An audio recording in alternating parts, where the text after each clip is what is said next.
Bonjour à tous les passionnés de cinéma.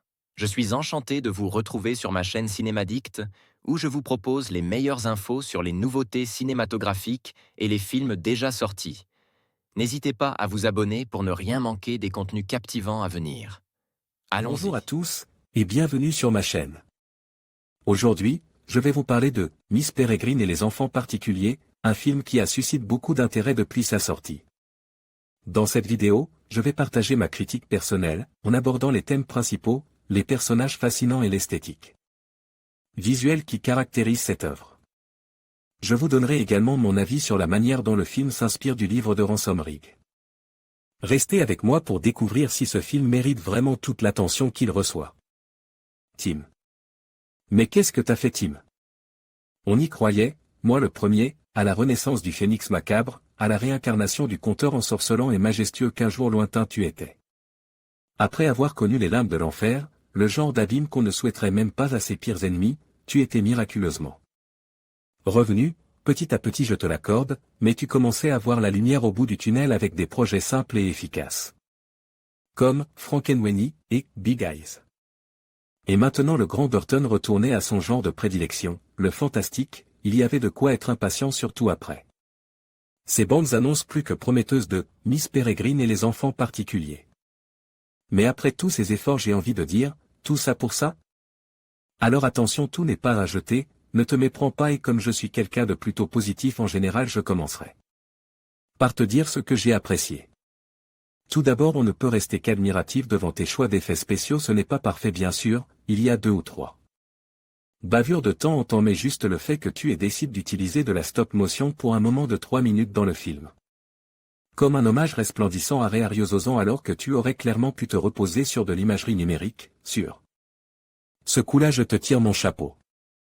Les CGI ainsi que tous les effets impliquant les pouvoirs surnaturels des êtres peuplant ce film, sont vraiment réussis dans l'ensemble. Donc sur ce point-là tu peux vraiment être fier.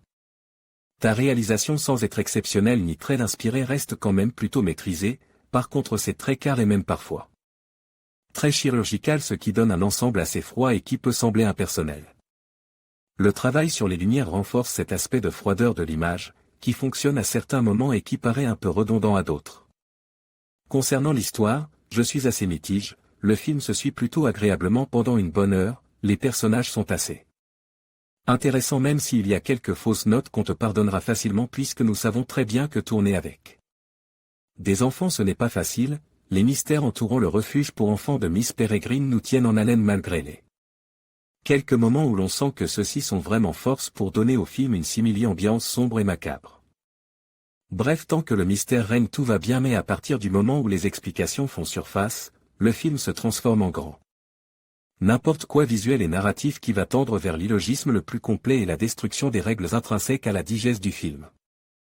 Je fais principalement référence à la scène de la fête foraine et tout ce qui découle de celle-ci, même si les graines de l'incohérence scénaristiques sont plantes un peu avant cette scène, c'est durant celle-ci qu'ils font surface de manière fracassante. Je rentrerai plus dans les details lors de notre prochain épisode du podcast Moviesner, car je risquerai de spoiler le lecteur en expliquant complètement ce qui me gêne, mais sache que cela concerne certains personnages et principalement l'aspect voyage dans le temps extrêmement confus à partir d'un certain point du film.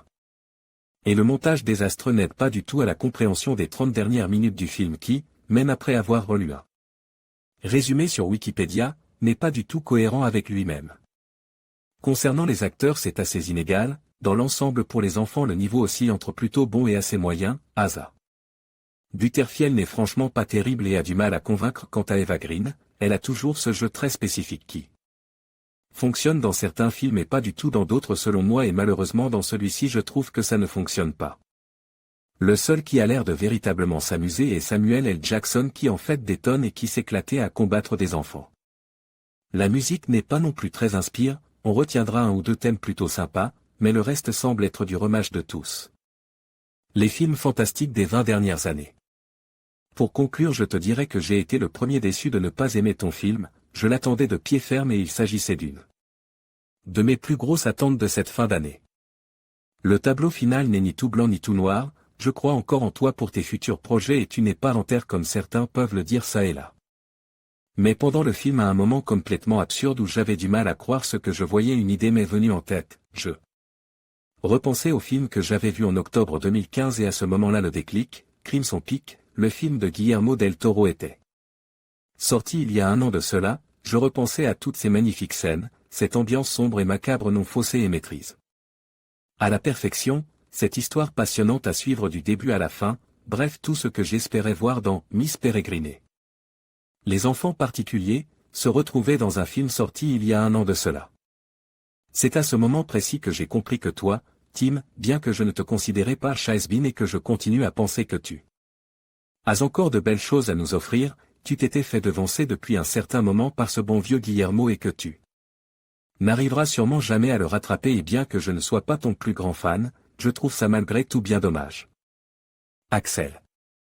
En conclusion, la critique d'Axel sur Miss Peregrine et les enfants particuliers nous invite à réfléchir sur les thèmes de l'acceptation et de la différence. Son analyse met en lumière les forces et les faiblesses du film, tout en soulignant l'importance de l'imaginaire et de l'aventure. Que l'on soit fan de l'œuvre de Tim Burton ou non, cette critique nous pousse à apprécier la richesse des personnages et l'univers fascinant qu'il habite. Merci de nous avoir suivis et n'hésitez pas à partager vos propres impressions sur le film.